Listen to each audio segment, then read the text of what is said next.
Stopping can mean, one family I know actually, because I do this thing on flags, I talk about a train moving down the tracks and how in the old days someone would come out and wave or like in the race car track they wave a flag, but they'd wave a lantern basically saying, hey, slow the train down, there's a problem down the track.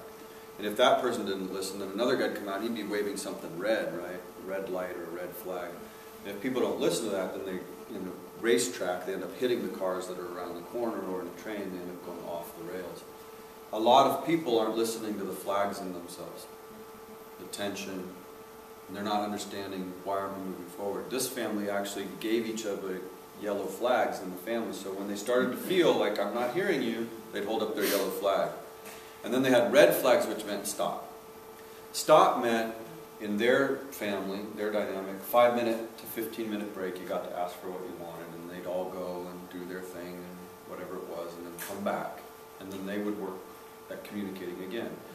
So the stop isn't like a thing that fixes everything, it's just recognizing we need to stop, and it doesn't mean we don't have this conversation, it means we're taking a break, we're having a stop. It could be, child comes home at 2 in the morning, is late, they said they'd be back at 11, you've been waiting up all night, and you don't have a conversation. And you just say, we will have a conversation tomorrow, please go to bed. Because you're pissed off, and you're tired. You know already, stop, right? So, if you can get past stop, look.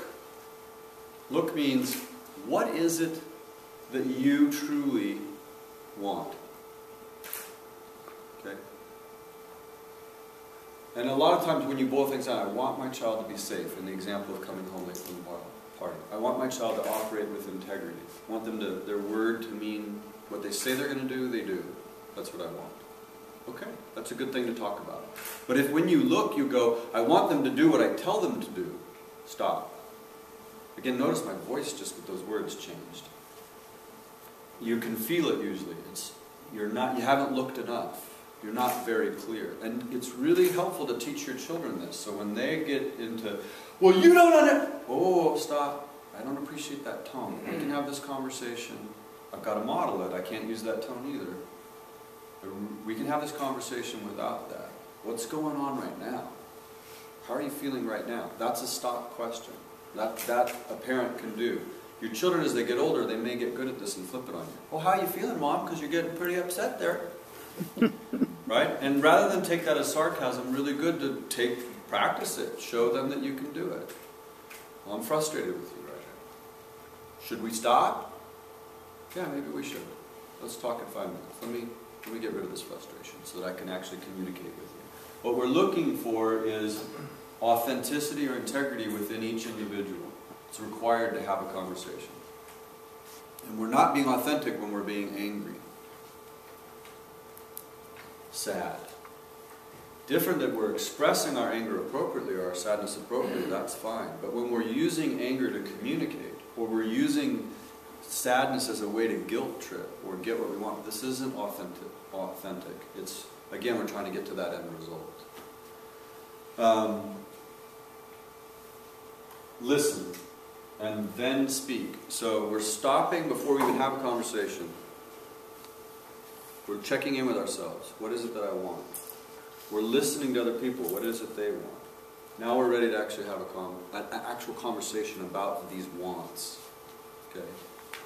The topic of coming home late at 2 in the morning, we already recognize have the conversation tomorrow. Now we're sitting down. It's 2 in the afternoon. Child's had time to sleep. They've finally had some breakfast. They got up at 12 or whatever. And we have this conversation. And we know what we want, because we've looked, is for our child to actually do what they say they're going to do. And we want less anxiety and less stress. We don't want to worry. We want to know they're safe. So we communicate that. And then we ask our child, what is it that you want? And most children, unless the relationship's really gone south, are going to say, well, I don't want to make you anxious, and I don't want to upset you, and I do want to honor what my word is. I just wanted to stay at the party, and we were having such a great time. I hear that you're having a great time. However, do you hear me that when you say that, you need to be home, and if you can't, then I don't know that I'm going to let you go to another party. What do you hear me saying? Sometimes just that type of question can trigger the child back into, oh, you're trying to take control of my life, you don't. This is a moment to just, do we need to take a stop, or at least just come back to what it is, what did that just trigger? And again, I'm asking questions, I'm listening, I'm practicing those functional parent techniques of really saying, this is what I'm hearing you say. What do you hear me say? So that you're making sure that you're actually listening to each other. Because a lot of the times, we think the child's like, yeah, and they haven't really heard you. And so when you do deliver the consequence because they're late next time at the party, like, I didn't hear that. When did you say that? You didn't say that. And you did. Really important to be clear and make sure, check in with each other that you're actually hearing the same thing. And then you would just practice this. If you get all the way to speaking about something and then someone gets triggered, it's okay to just pause, take a break, and then you do it again. What is it that I really want within this new thing that's coming up? Very good to keep things simple, specific, and scheduled. These type of conversations. So if it's a big conversation, it's a really good idea to schedule it. It's a good idea to keep the topic specific. I always say keep it in a postage stamp. It's not very big. Because a tendency for our children or even ourselves is to start talking about 1963. Remember when we're really talking about this party and integrity and following through with your word.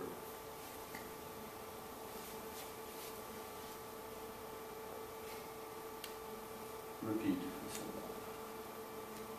Healthy communication requires or equals safety. Without safety, you're not going to have healthy communication. If one person or more don't feel safe to be authentic, honest, it's not going to happen. So stop, halt the process you're about to start, do nothing, let go of the outcome. A lady that I worked with used to say, show up, tell your truth, do what's required, let go of the outcome. Great mantras. Show up, so be there at the scheduled times, ready to be specific with what it is that you want, and keep things simple. Tell your truth, be authentic. Do what that requires. Right? So in the child's case, it requires being home when they say they're going to be home. Right? As in the parent's case, it requires setting a consequence or a boundary if they don't next time and following through with it. And then let go of the outcome. Don't expect your child to not be late next time. You may have to do this again. Okay? That way you're not going to get all frustrated. Right? You can have the expectations, just don't get so stuck on the outcome.